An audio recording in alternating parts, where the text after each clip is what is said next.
headache.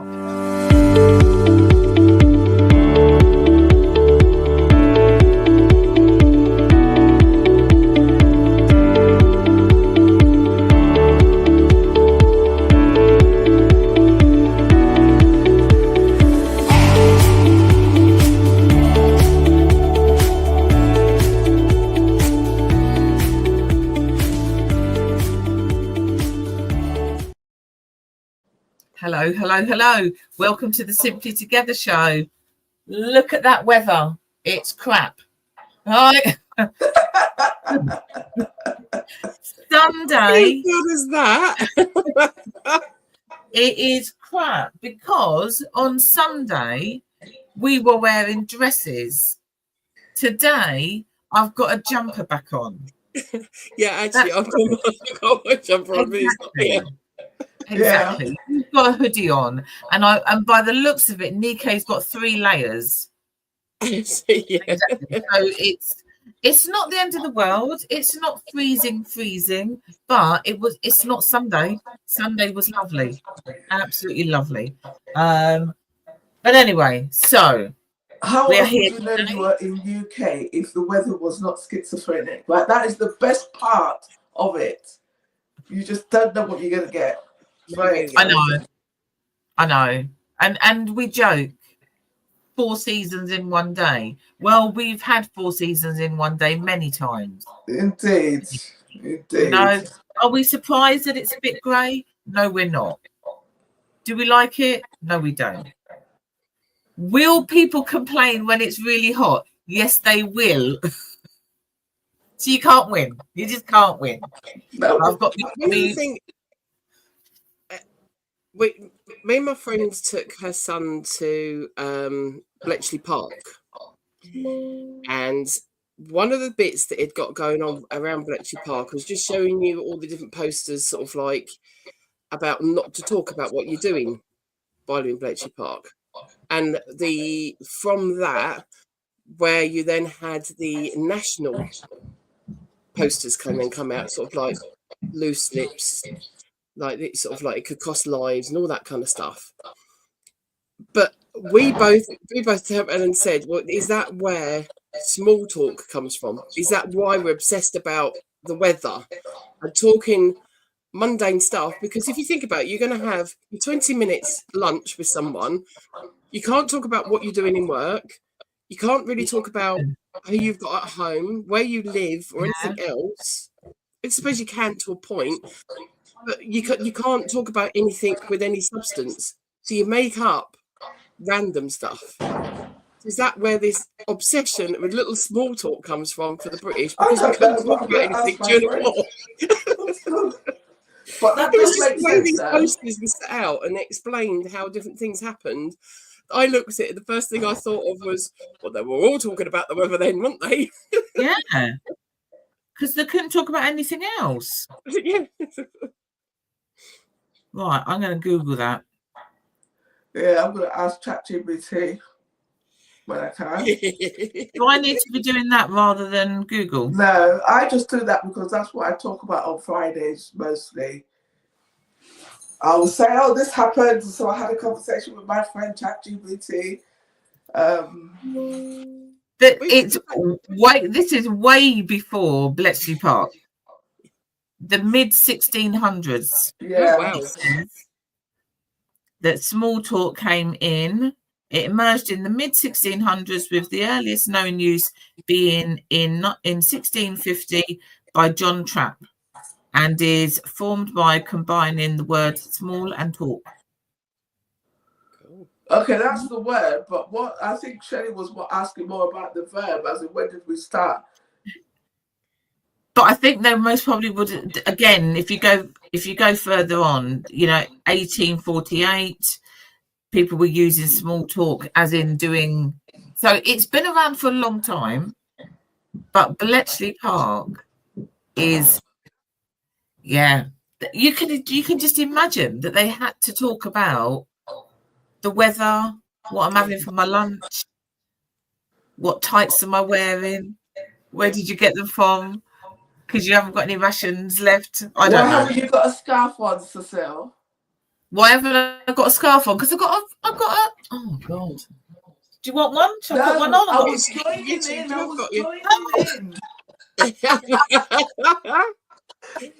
what you normally like. Because you normally have a scarf on. That's why. Yeah, but I've got a roll neck, so I don't need exactly. I could say that, but I was just saying. I was just adding to the small talk. Yes, I can put one on. I can put one on. Okay, so what are you doing, Shelley? I'm, yeah, not too bad. I've had a bit of a, just kind of my health is a little bit odd for the past couple of days. So I didn't have a very good night sleep or anything. But apart from that, it's all okay. It's all okay. It's nothing major. Just okay. Okay, how are you doing? Yeah, not too bad, thank you. Not too bad. I think I am lacking in some sleep, which is kind of unusual for me. But yeah, other than that, it's all good. But you are always up late. How do you get sleep? You know, how much sleep do you actually get? Maybe I should rephrase that. So since Lent began, I have been waking up an hour earlier, and today it finally caught up with me. Right. Okay. But yeah, normally back in the past when I used to do boot camp like really early, I was always in bed at a relatively decent time, which was always before 12 midnight. Anything after 11:30 was late. Okay. So yeah. So anyhow, but it is that thing that I'm looking at thinking, okay, that's the next thing we've got to fix is the amount of sleep we're getting. Well, as long as you look at it. Yeah, because some people their norm is 6 hours. Some people their norm is closer to the 8 hours. Yeah. I'm lucky if I get usually a combination. Normally, I think for me, if I get around that 6.5 to 7 hours, at least 3 or 4 times a week, I'm usually perfectly fine. Right. But of recent, like I said, the balance is kind of tipped the other way until it evens out again. But, well, I'm lucky if I get about 5 hours, sometimes a little bit more, but 5 hours is a good one considering fibromyalgia. I could be awake for hours and hours. So, really? Yeah. And that's all the time, is it? Yeah. Most I get is between 5 and 6. If I do an 8 hour, then I'm like, wow. But that's normally after, I don't know, a busy day, or you've been out, or you've had a couple of drinks, or something like that. Yeah. So 5 hours, 6 at most. That's good. It's a bonus. Because there was a time where I was getting like 3 hours, 4 at a push. Yeah, exactly. So you find it's the whole thing of like going to sleep, waking up, or is it like you've slept, you've had a long bit waking up? Or I suppose it could go either way, really, couldn't it? Well, what's confusing sometimes is I will look at my Fitbit and it will say you've had a really good night's sleep, but yet I've been to the toilet 3 times. You know, with that. Oh yeah, I know your heart rate. I know. So it will say that you've slept 6.5 hours when actually you haven't. But I suppose in theory that's still quite a good evening, because there could be nights where I will be awake for a couple of hours. Yeah. You know, so if I get to, if I even if I've only just gone to the toilet and gone straight back to sleep, then that's still good. It's still good. Yeah. So yeah. But other than that, I'm okay. I've got a bit of a headache, but I think that's just the remnants of the weekend where we were busy. So we are just going to have a little chat today about International Women's Day, a couple of other things as well. So, did anybody do anything nice for International Women's Day this weekend? Well, I don't know about you guys. Where were you? Went to this wonderful event, which full of wonderful women, and 2 of them there looked kind of like you two. Well, they kind of do, don't they? They were wearing something a bit odd though, but yeah, they were kind of like us. Yeah. Shelley and I had dresses on. Dresses. Oh my god, you guys crack me up. Honestly, you do. And it wasn't until way through the event that I suddenly realised I didn't actually take my hair down. I put my hair up to help sort, because we were sorting out the stuff at the beginning. I forgot to take my hair down. You looked beautiful anyway. Yeah, exactly.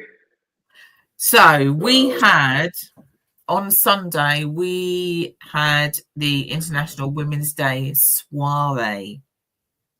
Do you even know how to spell soiree? Because I don't. Yes. Yes, you do.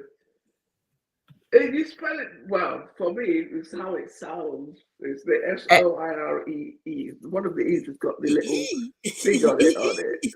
Oh, has it? Yeah, one so of it's them. The two E's and one with a little thing on the top. Yeah. Okay. So we had that on Sunday, and I would just like to say it was wonderful. It was wonderful. It was really good. And I think I prefer that style for International Women's Day. Yeah, I think it works because you have more time to like focus. I mean, obviously, I still felt that, oh my God, why have we finished so quickly? But I feel that it was better. There was no distractions, no desire to go and look at any exhibitors. Not just, I mean, obviously, it was nice for the people that stood up to talk, but because that was not planned, it was just nicer. Good. So, and yeah, it was nice. It was nice to see new people. I absolutely loved your friend, by the way. Oh, Camilla, I did. I thought she was amazing. I don't know if she's watching today. If you're watching today, hello, Camilla. How are you doing? So yeah, so no, it was really she good. loved it. She absolutely loved it. And I think it was quite transformative as well. Yeah. Because we talked that you could have a Caribbean afternoon tea. They do them, you know. They do them. And I don't know if I'm a little bit of a stickler for a sandwich and a cake with some form of cream and a scone and what have you. But you can still have that with a Caribbean twist. Yeah. Because if you think about it, we had jack chicken wraps. Yes. Yeah. And obviously you could have like Georgina's rum cake, you can have that as, you know, she could make them into fairy little cupcakes. And the rum cake, savoury scone. the rum cake, husband didn't get to have his part. Did you eat it all? You're worse than me. Oh dear. So he had some bun. He had some. What else was on there? Oh, the chocolate. Yeah. Yeah, chocolate cake. Yeah, but chocolate rum. You could get good chocolate cake most places, but rum cakes. And also just kind of a little bit of a plug for Georgina and her absolutely fabulous buffet. We had, like you said, jerk chicken wraps. We had even the veggie to have like the veggie wraps. Yeah, we had mini patty, beef and veg. We had the beef ones were really good. And we had plantain fritters. And the hot pepper sauce was really nice. Yes. So it was hot, but it didn't blow your head off, and it had such a nice flavour to it as well. I don't normally do hot stuff, as you know, and I normally have to ask who's made the hot, because that depends on how hot the hot is. But yeah, I had a little bit of that, and that was it was really nice. Hello, Rita. And if anybody, so obviously, and then we had bun, and we had chocolate cake, and we had rum cake. So if you don't know who Georgina Williams, if you don't know who she is, then you need to go and find out. And if you need us to direct you, we can do that, because her food, she does cakes and all sorts as well. The rum cake for me is the best I've tasted. Yes, I'll put that out there.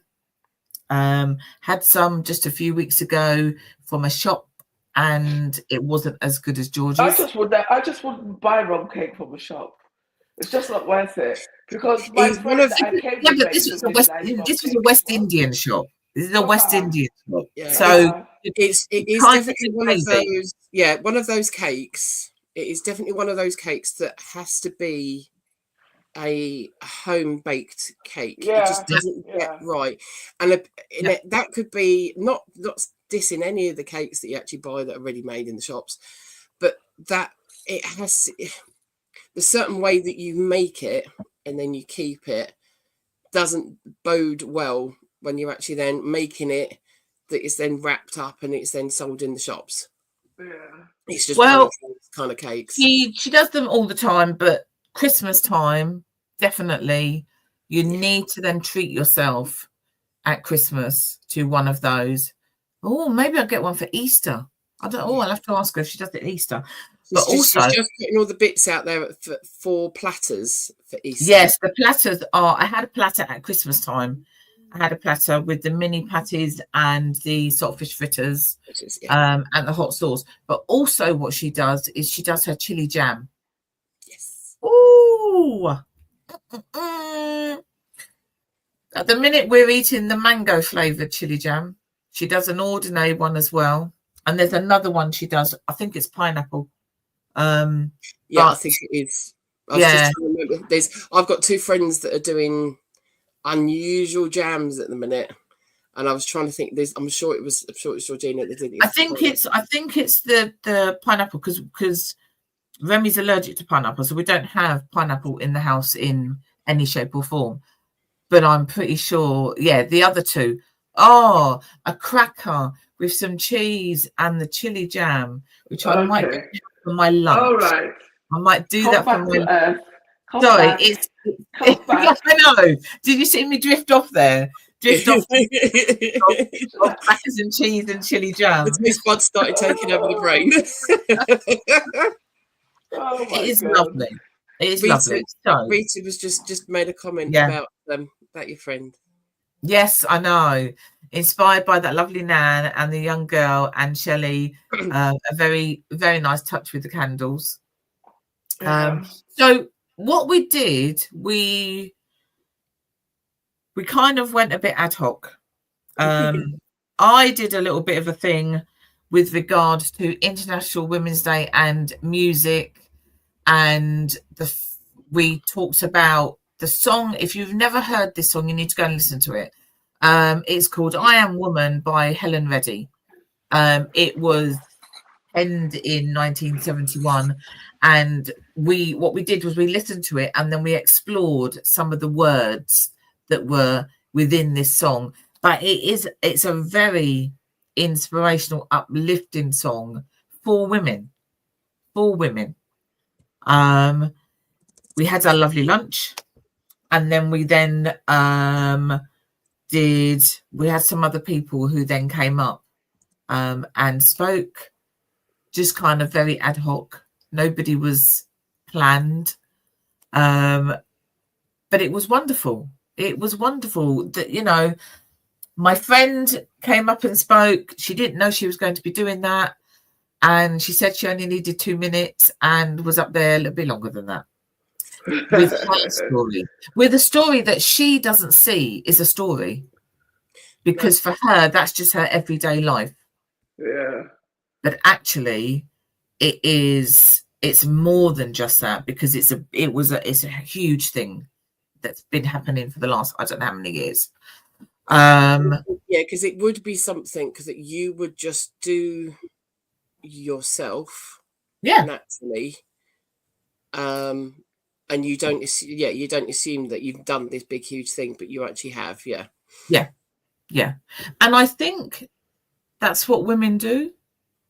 They just do what they're doing, and I think sometimes they don't see actually that's much bigger than what you think it is. It's because it's all contained, isn't it? It's a lot. what I mean, my takeaway from when she was speaking is it was that it was a lot, and there's a lot of juggling, and there was this and there was that. So when you're the ones doing, when you're the ones in that doing, it's just what you're doing. You don't really have time to think, I wonder if anybody else is going through this. I wonder if it's like this in so-and-so's house down the corner.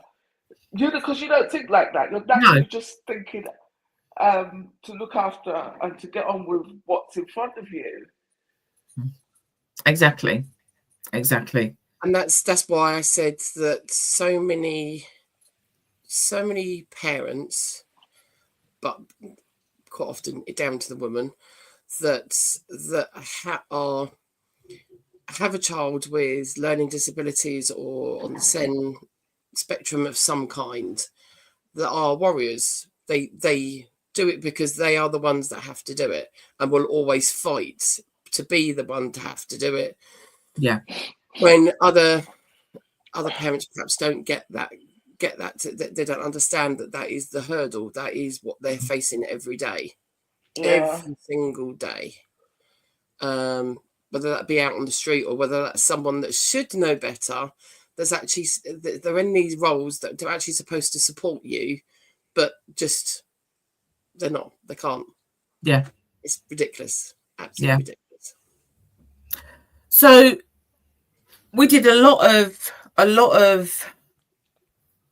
not necessarily soul searching, but we explored, especially with the song, we explored what that meant for everybody. So for like Rita, she just said, I can't find it. Oh, sorry. Yeah, I put the lyrics in there. There you go. Yeah. Oh no, sorry. I clicked on it and so did you. The song had many words related to many of us, including Rita, because they do. The words do resonate, and I think any little bit of that song, if not all of it, will resonate with somebody. So we kind of looked at all of that, and we also talked about, which was on the Saturday, which was International Women's Day, the Million Women Rise March.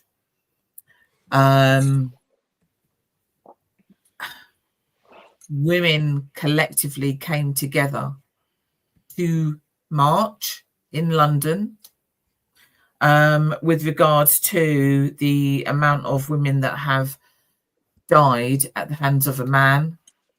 So we're only March the 11th, and there's already been 10 this year. Wow. And 2 of them have been in Luton. Yeah, so there's already been 10 this year. And I think it's, should we even have to march? You know, that's the situation that we're in, that women are out there marching to get their voices heard about violence against women. Yeah. Also, for me, I think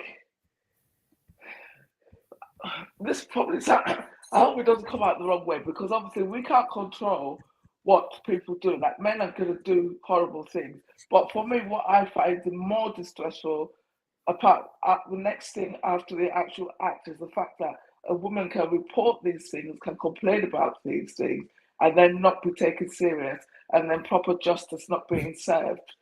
That is the bit that freaks me out the most, because I think obviously we like to think we live in a civil society, and you know, and things are going to happen, and there needs to be repercussions. Yeah. But that is really, I struggle with that a lot. Is that lack of consequence, or the consequences diminished? So do you? Okay, so I'll just say this how I was thinking it. Do you think that there are some men then, and possibly women, who do violence against men or violence against women, whatever? Do you think some of them think that this is actually going to be okay because the consequences are so low? I think there will be a few but that will be tinged with many other things as well. But I think a lot of the time they're not, are they? They're just very nasty circumstances, nasty men, nasty circumstances. They don't. I don't think they really think. I feel like I've contradicted myself now, but that's not my intention. I don't think they do think about the consequences.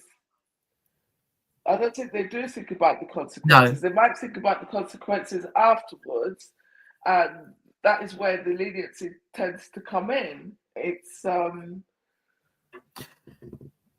but that contradiction is there through everything, because, for example, you are told to go and report something, so women are then supposed to go and report these things, but then when they get to the police station or whatever else, they're then met with the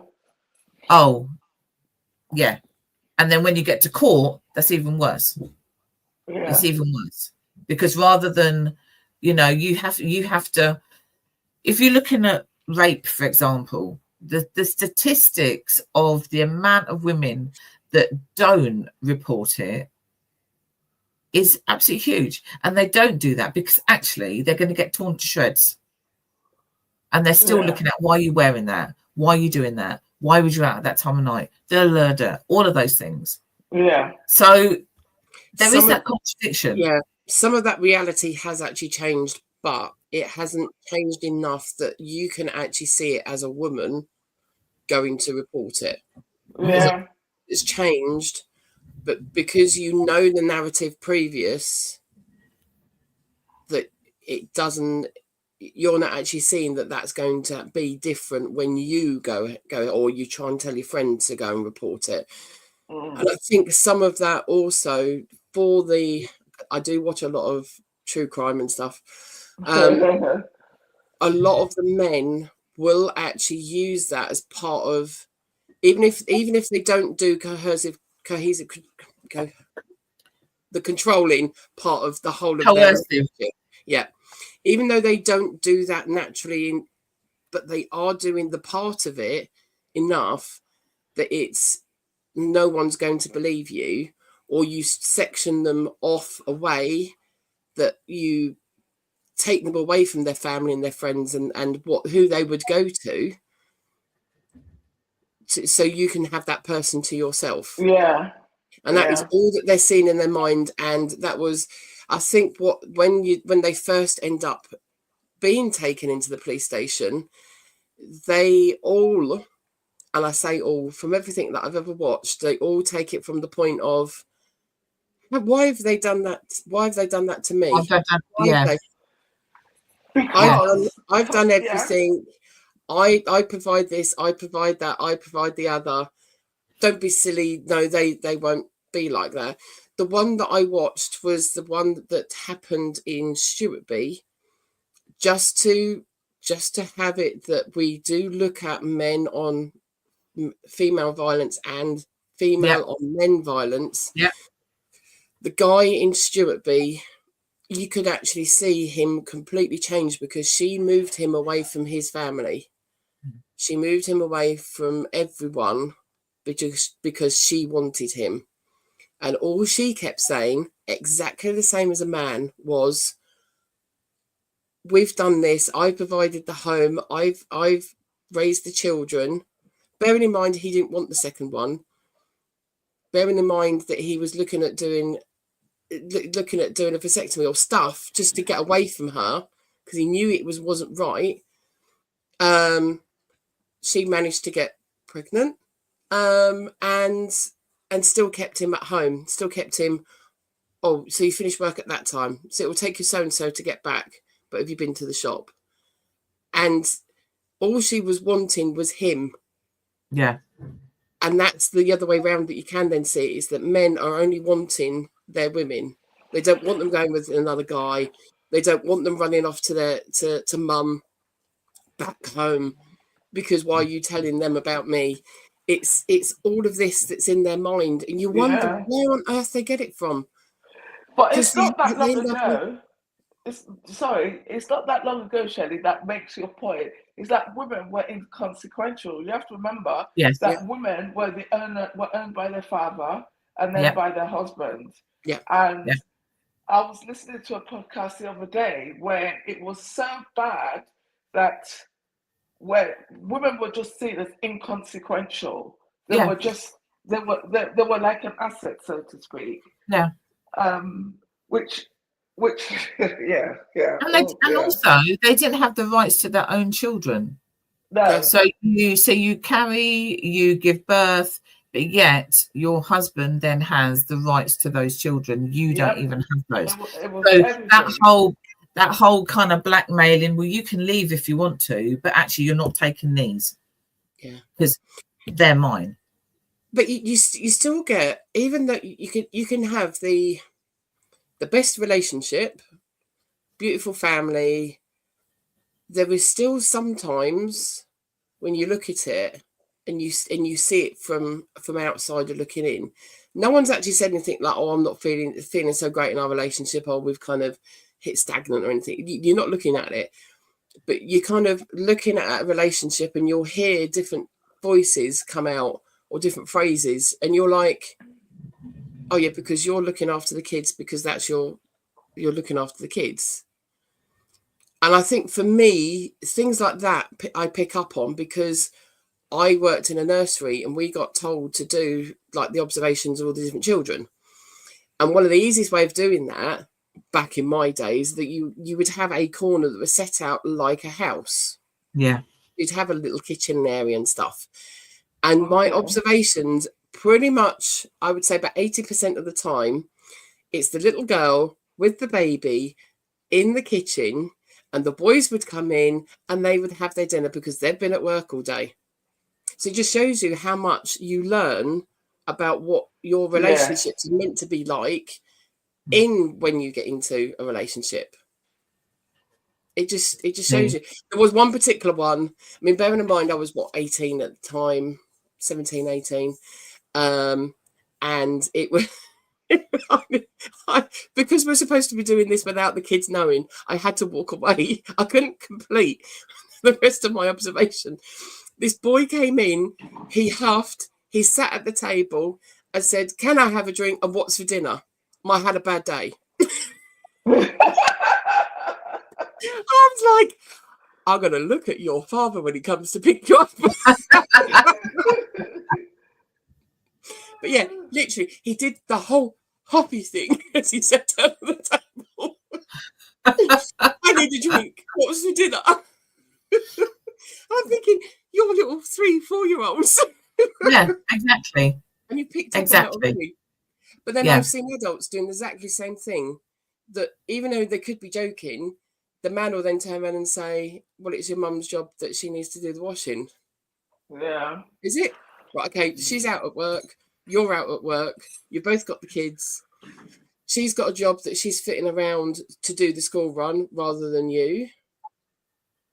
So it's then easier that she does the dinner because she's then at home, or she does the washing because she's home, even though that she breaks up her work by doing that bit and then goes back to work at home. It's exactly. Like, 2 jobs, 3 jobs. Yeah. Well, if you want to break it down, like the ones the youngsters don't do nowadays, it's more than 3 jobs. Yeah. You've got to break it down into each section, otherwise it becomes too long. Hello, Louise. Hello, Mrs. Bailey. So yeah. Good afternoon.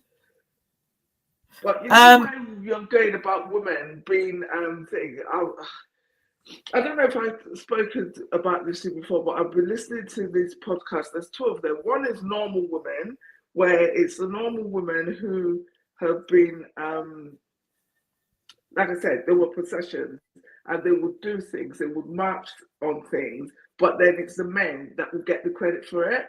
So the biggest one that I read before, because I know this also happened in Nigeria at one point as well, where they wanted to tax married women. Bearing in mind, in the times we're talking about, 9 times out of 10, married women did not work.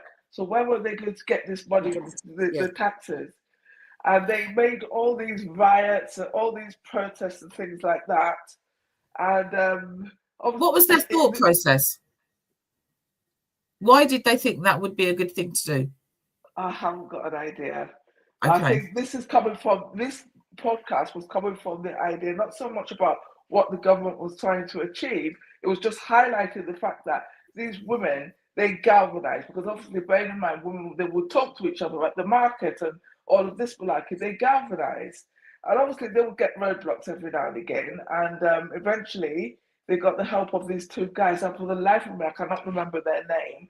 But if you were to look that up in the general history books, it's almost like it was those guys who did the riot that stopped the married woman's tax, when in actuality it was the women. The same way women were not allowed to have patents, you know, they had to have the help of their husband to get patents. It was that type of thing. It's the same way where when you started, I think it was at the beginning of industrialization as well, where they started exporting a lot of the stuff and there wasn't enough of the food in the land. The women would then go, they didn't steal. It's like they would go in, they would creep in the night to go and take barley and oats and things, but they would leave money for it because there wasn't enough in there to actually feed. I'll send you the podcast because honestly, it's absolutely amazing. It's and it's all the other stuff as well that you know about the fact that when you think, oh, you're going to clutch your heart because you're having a heart attack, but a heart attack is different for a woman than it is for a man. And because all the research has been done on men, you know, because obviously women didn't exist, right? We didn't give birth to half the bloody nation. So it's just, You do get that. I mean, there was one thing that I thought of after our event, and thinking about like the Million Women March and everything all together. It was. When did you first realise about the suffragette movement?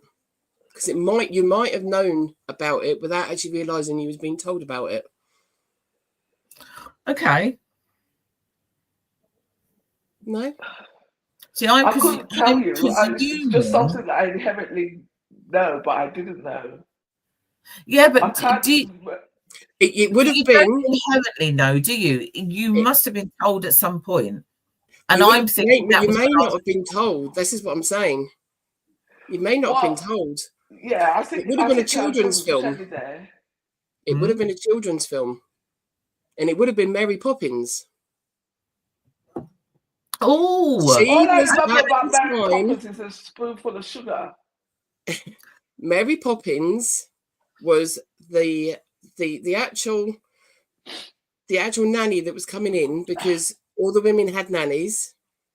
She didn't work, but she had a nanny come in for the two children, and he was working in banking, quite high up in banking, so they could move into that particular area. But she and you actually see it happening through the movie if you actually look at her, not at Mary Poppins. If you look at the mum. Oh my God, I'm going to go and watch this now. She actually came in all dressed up as part of the suffragette movement because she'd been out marching, and everyone was actually then, even then in that film, was then saying that, oh, don't be silly, it's never going to happen, you're not going to have women's rights and things. But that all then came from her. The person that wrote it actually never said that she was a woman. She was an author that went by what could have been a male name. So when you actually look at the most recent film about it, about saving Mr. Banks, she wanted it done a particular way and didn't want it Disney-fied. It ended up being Disney-fied, but it was her being a female writing a book that wanted to make these things known, but in a place where that she should have been a male writing a book. She should never have been a female having such a bestseller book.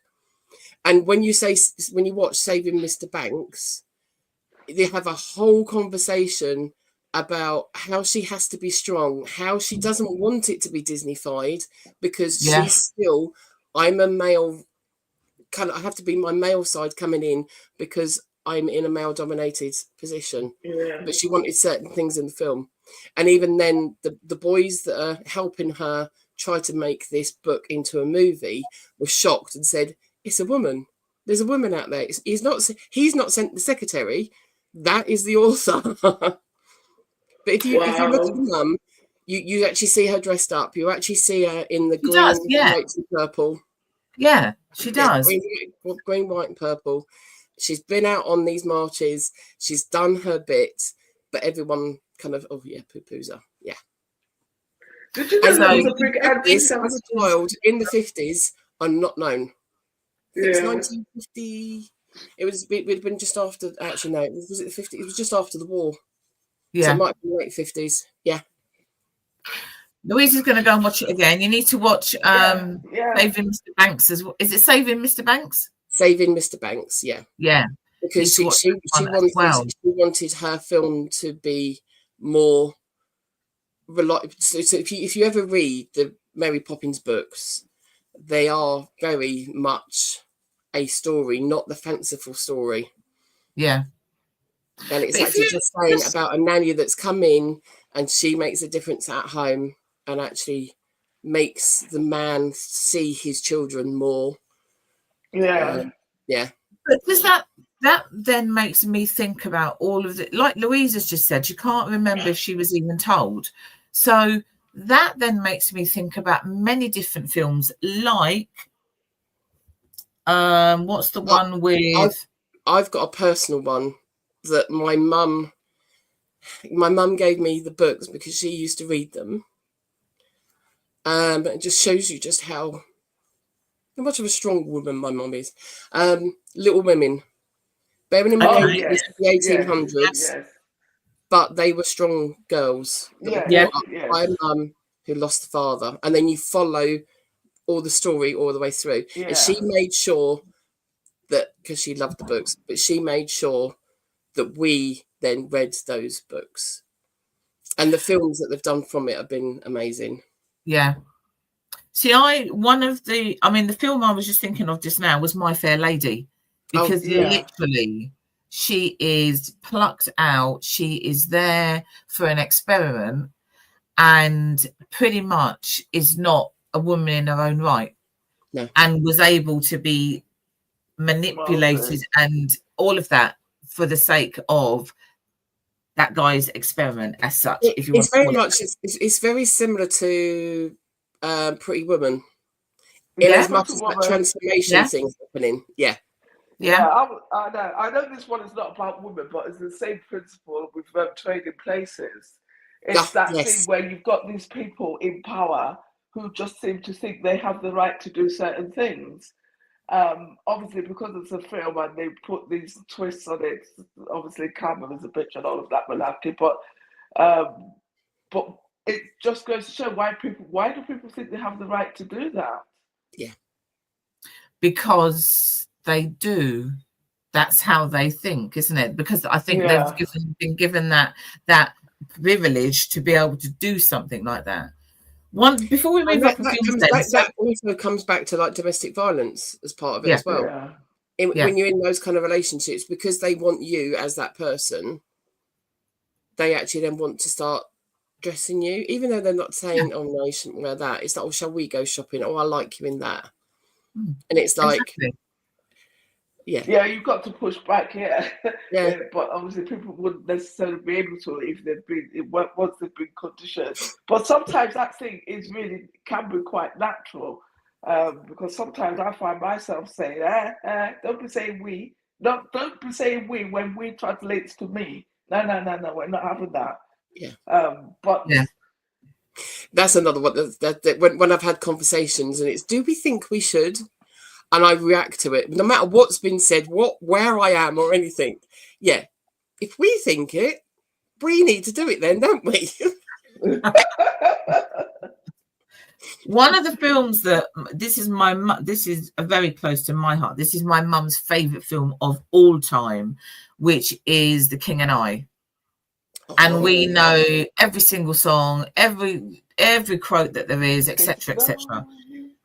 Yeah, exactly. But the in original that, one with your brother, aren't you? You are yes, talking about the original. yes, no, the original one with your brother. And in that, there is that. So she's a school teacher. She is fighting to get her own house outside of the palace, etc., etc., and this amount of money, and that was going on then. You know, and so again, with regards to what Louise said about can't remember if she was even told, like Shelley's just said, we have been told in all of those things. Yeah.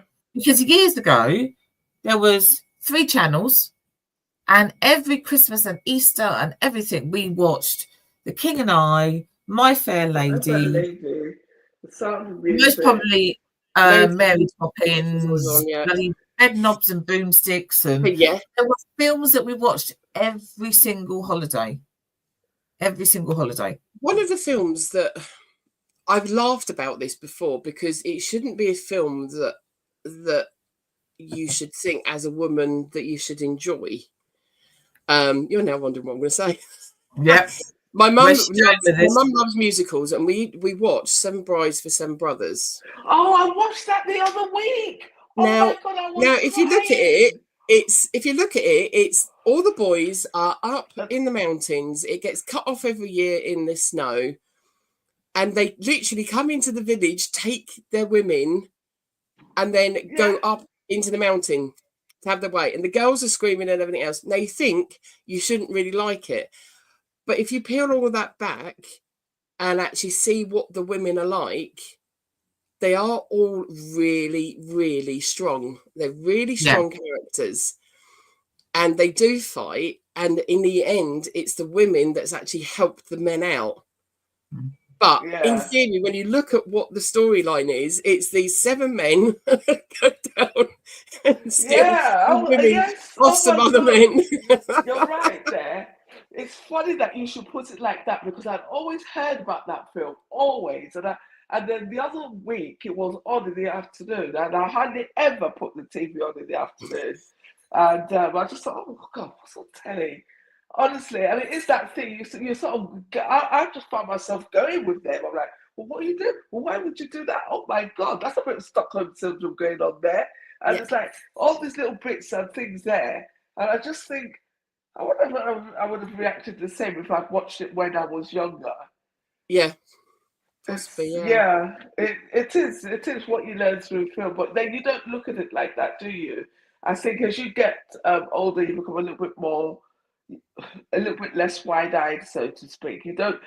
I mean, I know for one, when I was younger, I always looked at the romance of everything. Now, like I say, you just look at it and you just think, okay, all right. It is funny how some filmmakers will take a certain side of a story. So if they're doing a book, they'll take a certain side of the story and run with it that way, and then someone else might re-release it a few years later and have a completely different skew on the Disney is so well known for doing that. They pick the best bits out of what's in what was in a story, what was in a book.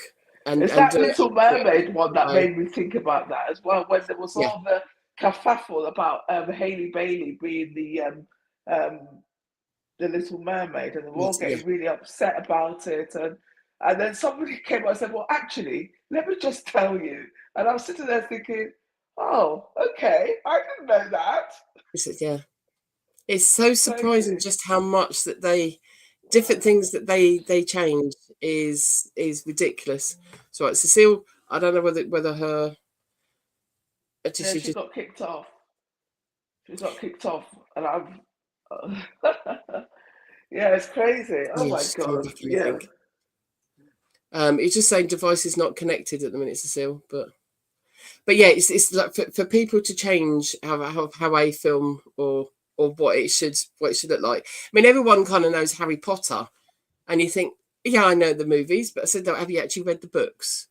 Because like the book being that thick, they can then go into like a slot that a film goes Well, the into. first book is only that thing. It's only The really first small. one. Yes, yeah. And I still haven't finished it till today. So what can I say? Oh, me and my 3 friends. So it would then be, me and Amanda and Paul. Whenever we was doing Harry Potter, we read the books before the films came out, and we would sit and read just as soon as we got the book. Yeah, right the way through. Okay. Did you? Because I disappeared. So did you say anything about the Disney stuff that Louise had said? Right, is that where that come from? Yes, yeah. So it was just how many times that a filmmaker can take a story, go one way, and then you'll get a few years later, it gets re-released and they do it a different way. So when I said about Little Women is the first out of 6 books, and they are diaries. These books are diaries.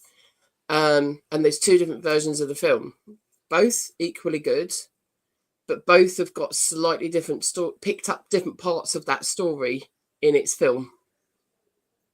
So you could be watching something completely different, because you go from Little Women, Good Wives, then when one of them has the baby, and as they then go through, and it's like history. It's like where you get sort of like Bridgerton from and all that kind of stuff.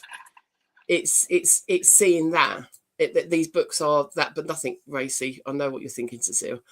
No. Actually, you will be quite surprised. I have read Little Women. I didn't know there were other books. I didn't know there was. I didn't. Well, actually, I know about Good Wives. Yeah, Little Women, Good Wives was a book I was given in them. They put both of them together. So I went from Little Women to Good Wives.